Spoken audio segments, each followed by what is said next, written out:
Okay, thank you, Brian. For those of you who didn't hear, what do you think is the impact of a lay-led synod like we are at? Will it have a lasting impact? This? In there, yeah. Okay. I don't know who asked that question. I will be thankful for the rest of my life.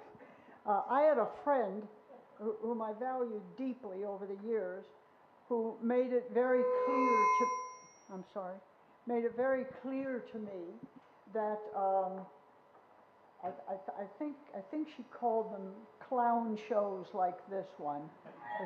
She meant conferences, there's no doubt about it. And she saw absolutely no value in this and was worried as a friend about me and the effort it was taking, the money, the time, the effort to gather people together like ourselves.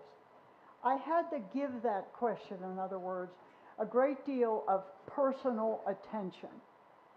And I think I answered it indirectly yesterday. You weren't conscious of it, and I wasn't conscious of it either at that time.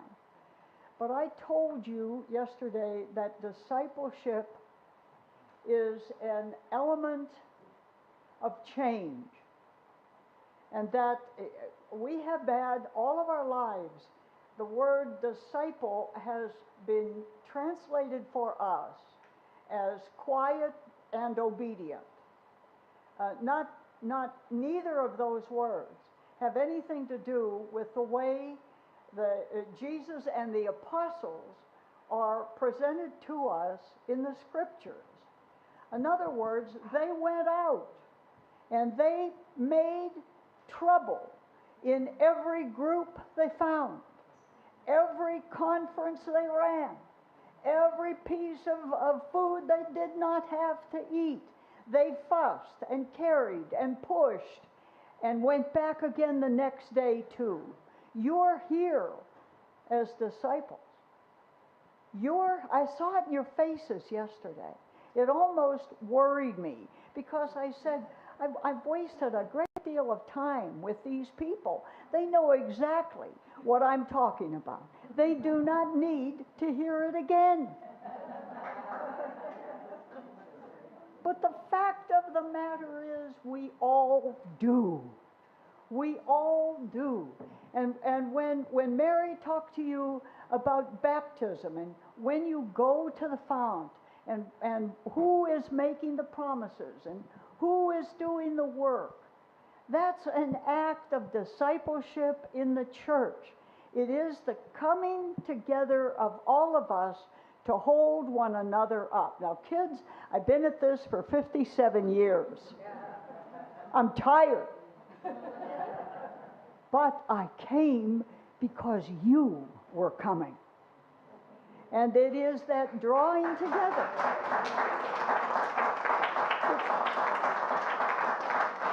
It's that whole awareness that we are the church, we insist on being the church, we will come together as the church, and the church may not ruin us. We're it. So go home tired and be happy that you came, because sitting next to you is somebody just as dumb as you are.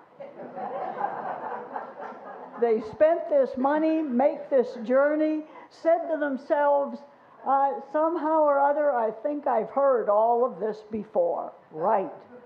And that proof is that it's in your heart and it's in your soul. Therefore, it is in the church, and as a disciple, you must continue to stir the church to life. That's mine.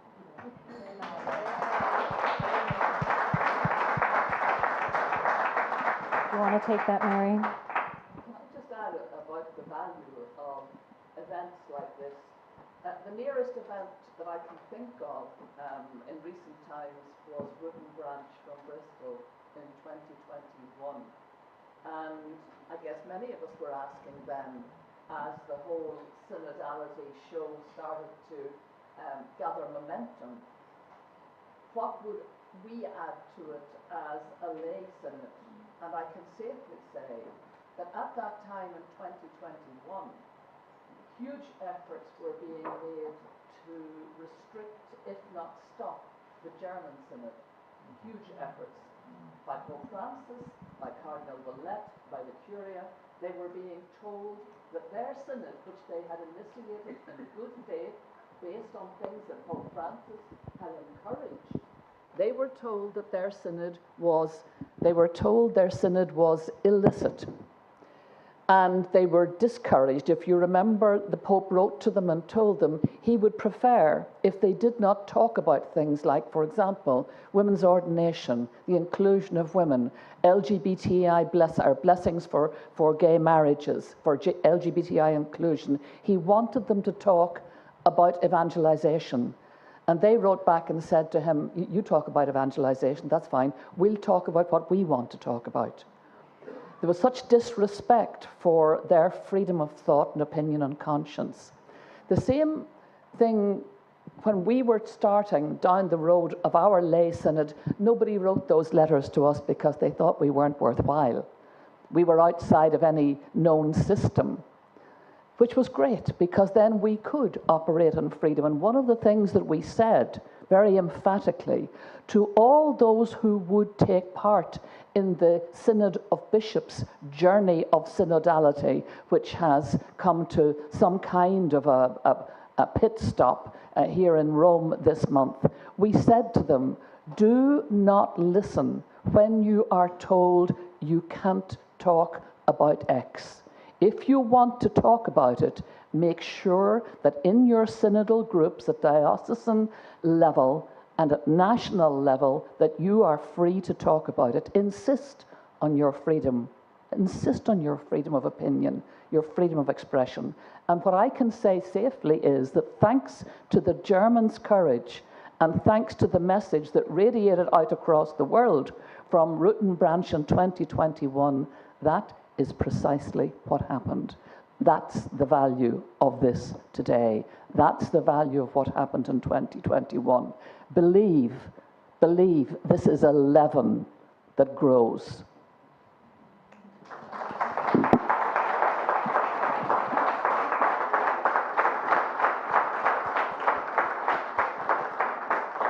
Thank you both. Okay, I have a question from Elisabetta Povoloni at the New York Times to both of you. Do you think the participants of the Synod are aware of our Spirit Unbounded meeting?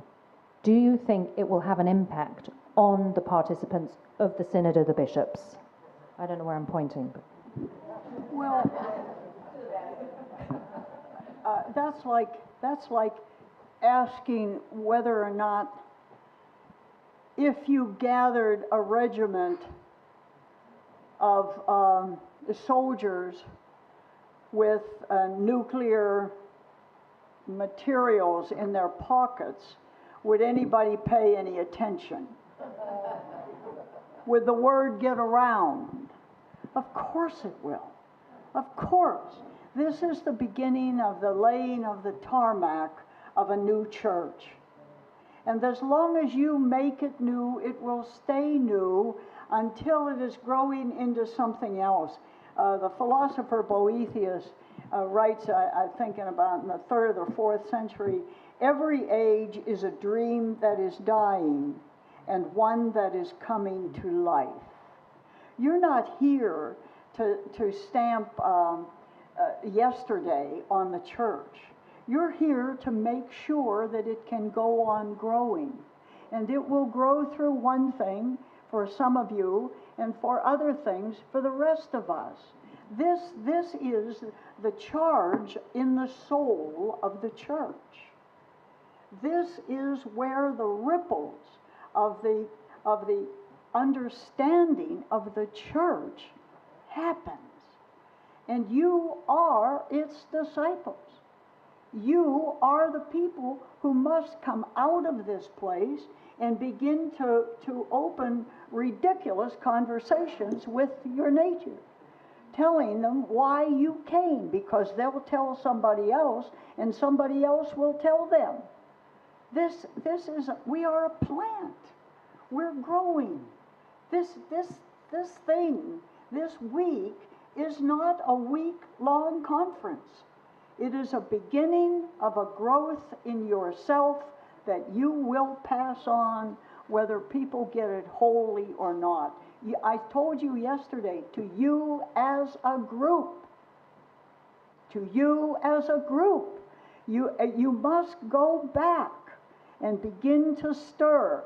Have a Tuesday night conversation. Those of you who would like to hear, won't you come and we'll have hot dogs. Whatever. If this doesn't impact, it's because you didn't. It's that simple.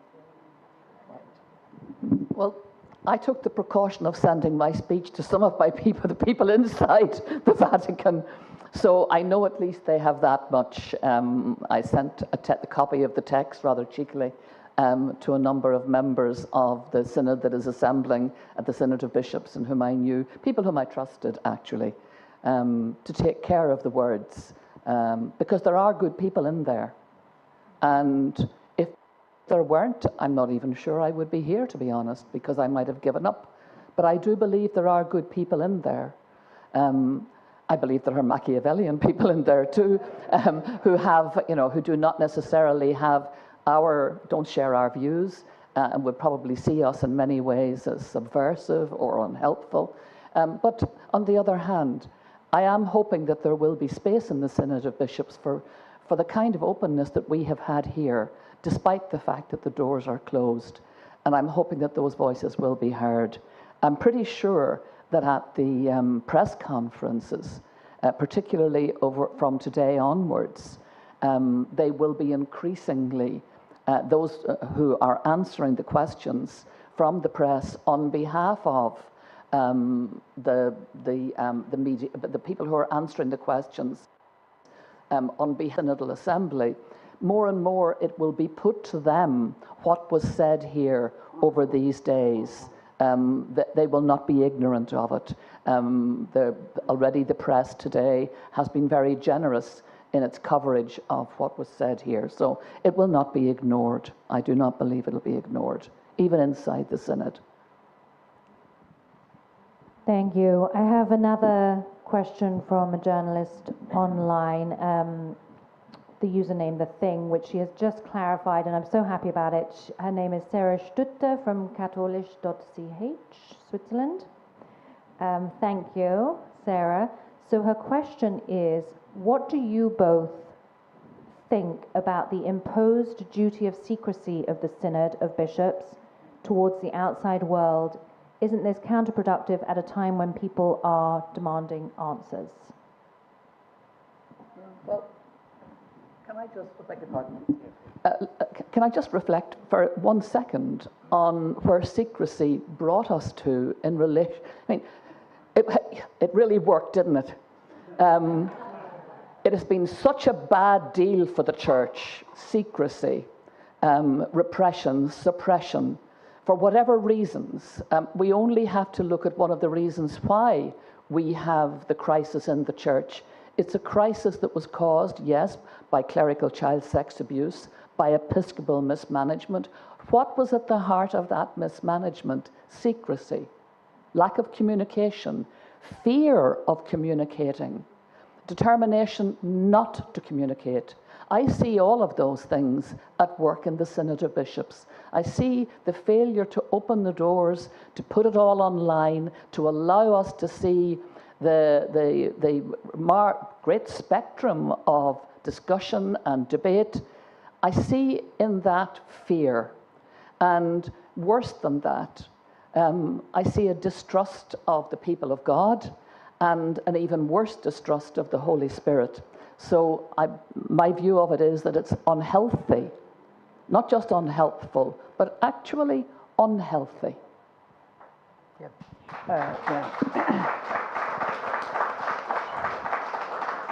I can get out of that question easily by saying ditto. Having said ditto, the fact of the matter is that Mary is being more polite than I am. I'm sure there is no doubt that there's fear there, and that somehow or other they are protecting themselves from the big bad wolf, you. But at the same time, that secrecy is control. I'd love to say that I think they're afraid that if they answer and they don't do it with the kind of poetic flavor as the bishop next to them, that they'll feel shortchanged or embarrassed. I don't believe that's true at all. I think this is a control move. I think it means that as long as I can keep you all quiet, that we can keep this thing buttoned up, you cannot stand to deal with it. You will not be able to say with certainty anything that you hear that you know. I can at the same time realize that we may need 7 to 10 days, us, them, to talk their way through what do you mean by that word? When did that happen? What does that imply? What will come out of that? They need the right to learn from one another. They need the right to prepare their own soul for this new growth. But that does not give them, in my opinion, the right to hide from you, from the church, from this parallel synod, the concerns that are legitimately theirs, but must be said to all of us. This is a synodal church, and a synodal church is one that must listen. And that listening has to start with them. So it is time for us to question both the secrecy and the silence, because neither one of them are mentally healthy arguments to maintain a suppressed church. Thank you. Okay, I'm going to go to 2 questions in the room. So the lady at the back first. Do we have a roving mic or? Oh, can you shout? All right, I will. Thank you, Colleen. So Colleen from America Magazine. Please I'm repeating it now. Thank you, Colleen. So her question to you both is, at the front of this brochure that we have here, we position Spirit Unbounded as in support of Pope Francis. And yet, from Colleen being here at the conference, she has heard many things that could be presumed to be in opposition to Pope Francis. So what do you say about that? That's your question, Colleen? Okay.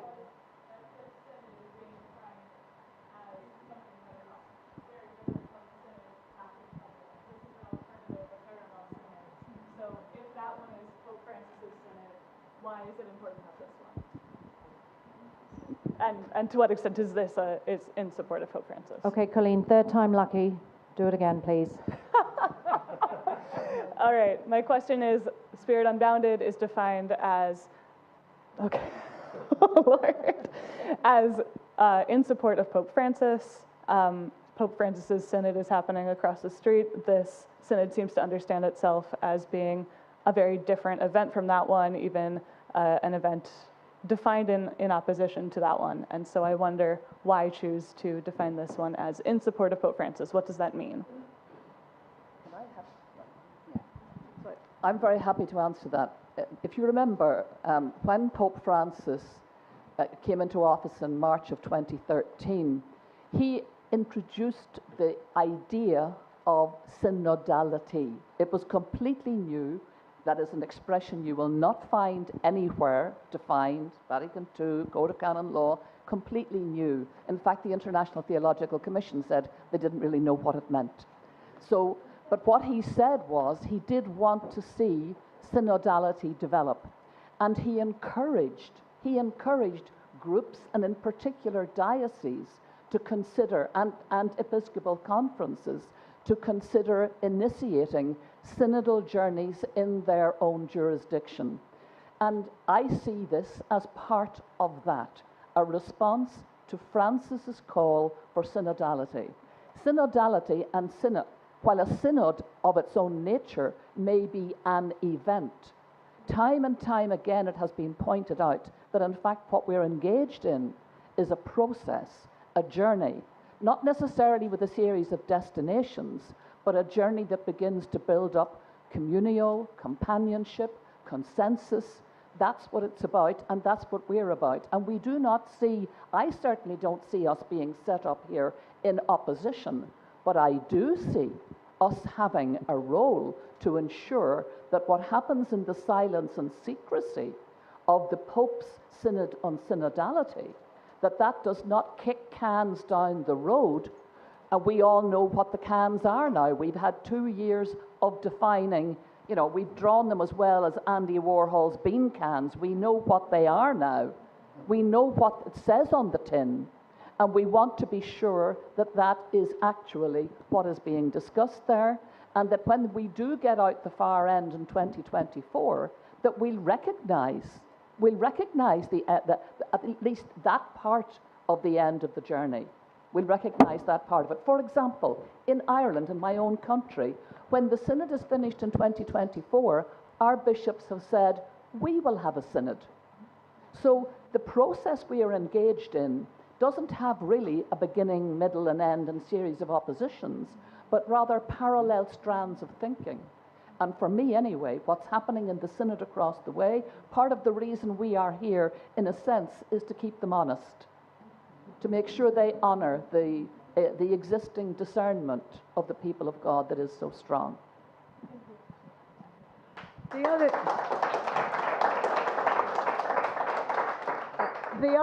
other thing I think you have to keep in mind, because you're going to hear a lot of that.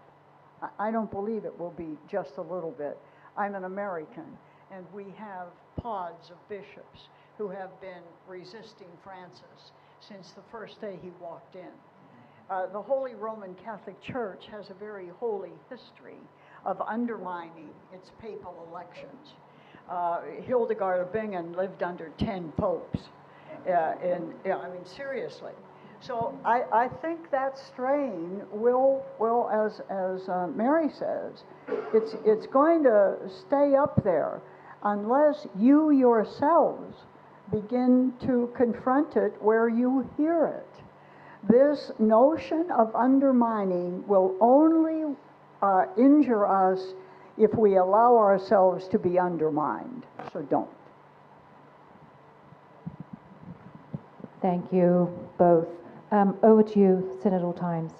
Gary O'Sullivan, Synodal Times.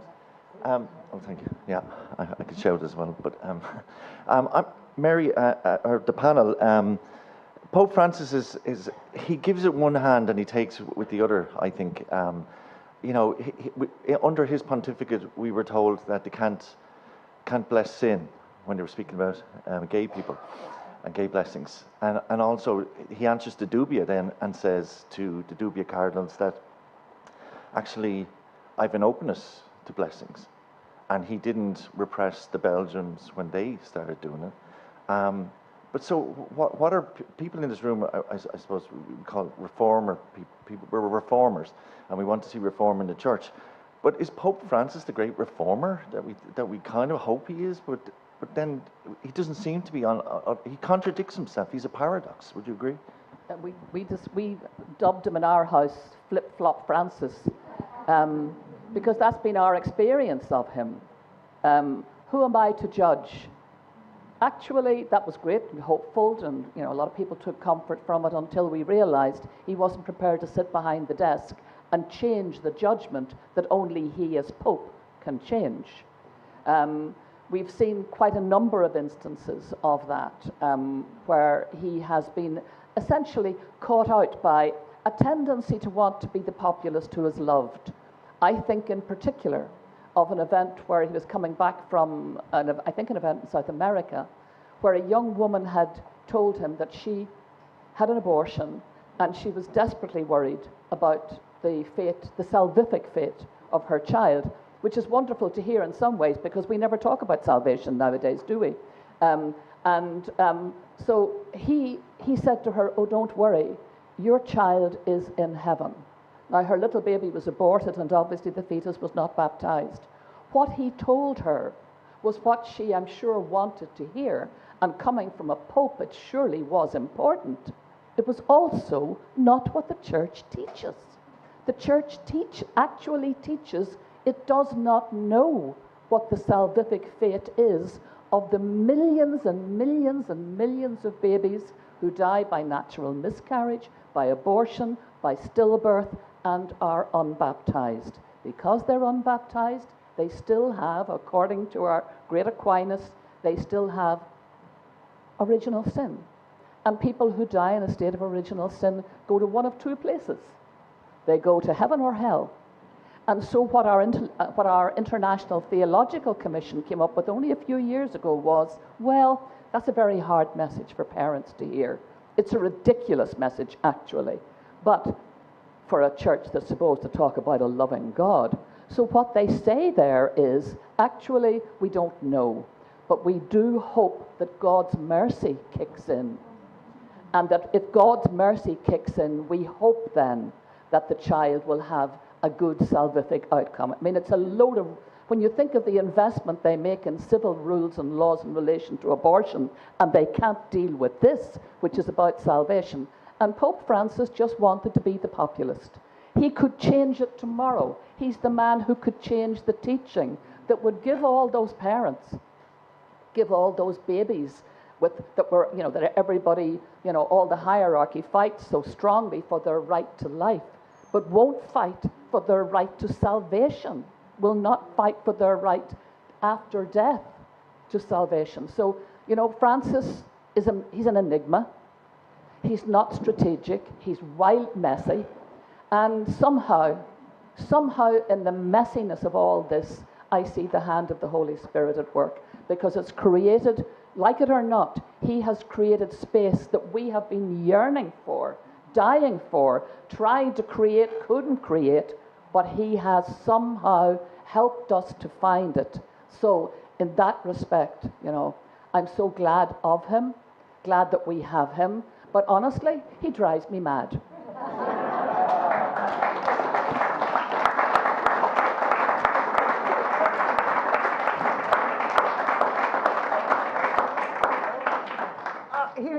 He is what Mary recognizes as driving us mad is true, but it is also a very common element of a common society at a very uncommon time. I have always seen, for instance, when the gay community began to present itself, the church was not at all hesitant about condemning them to hell. If you wanted clarity, you did get it. There's no doubt about that. So when Francis came in, I listened to him for a long time, and I decided again that this guy is a spiritual tease, and there is a kind of Hollywood dimension to the way he presents an idea. I think that a lot of what he did was kind of testing the waters. It was possibilities at bay. And then you get not all the possibility, and then you get, but we do have to look at that. And then you get up the next day and somebody says, well, some of it isn't good, but the rest of it could be good. It is maddening, but it is also not destructive. It doesn't end what it started. And it says to you, we have to go through all these things. We have to listen to a lot of things. And we're going to be the people who have to demand the listening. It's we who want to get into this conversation, and we want that conversation brought to us with clarity. But it's going to take a lot of theological changing. I mean, the words have to go, the criteria has to go, we're not changing just the structures of the church. We are changing its rhetoric. We are changing its understanding. And it's not going to be easy for any of us. If you think half your family loves Donald and the other half doesn't, you're prepared for the next 10 years of the Roman Catholic Church.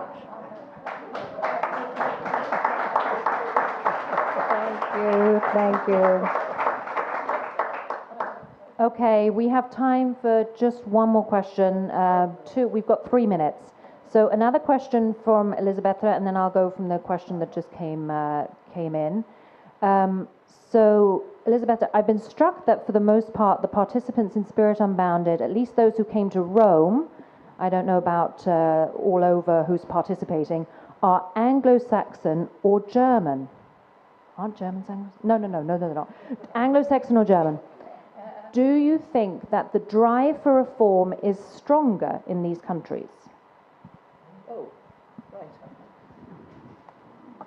All I do know is there has been a theory that that the reform movement within the church is really driven from within the Western church.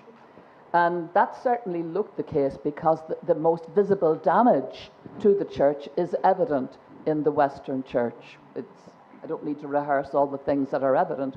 But, and so actually, even a few months ago, I might have thought that, that probably is largely true, except, of course, that it is the West leading the way. But then the results started to come in from all the Episcopal conferences, which had engaged in the synodal process. And here I'm talking about the Synod of Bishops process initiated by Pope Francis. And the reports started to come in, and the synthesized reports of the national syntheses, the continental phase, and then those that went to Rome. And what was remarkable to me was the consensus. Right around the 5 continents, wherever 2 or more are gathered, we're all given out about the same things. And we're all concerned about the same things and feeling the same determination that this is our opportunity now to have that voice heard. So actually my view on this has been changed for the better in many ways. I've been so excited. I was very taken by something that Sister Pat Murray, for whom incidentally I have the highest respect. Sister Pat is one of the women who was chosen to be on the inside of the Synod. But she spoke in Dublin a few months ago and was talking about the fact that Pope Francis had asked her to conduct kind of what I might call mini synods among the religious orders. And that would be worldwide, because hers is a worldwide role. She's based here in Rome. And she said what stunned her, and we're talking about religious orders now, what stunned her was, again, the consensus from all around the world. Issues to do with inclusion of women, ordination of women, LGBTIQ inclusion. There was no difference between what was coming from the religious than there was coming from the laity. And I just feel so vindicated by that. This is not a Western white church phenomenon. This is not just a bunch of women, getting anxious about being excluded. This is something absolutely, utterly different. This is people of faith demanding equality, because equality is just, and because we think our church, as experienced hierarchically, is not just. And we want it to be. We want it to be. And that's why we are here.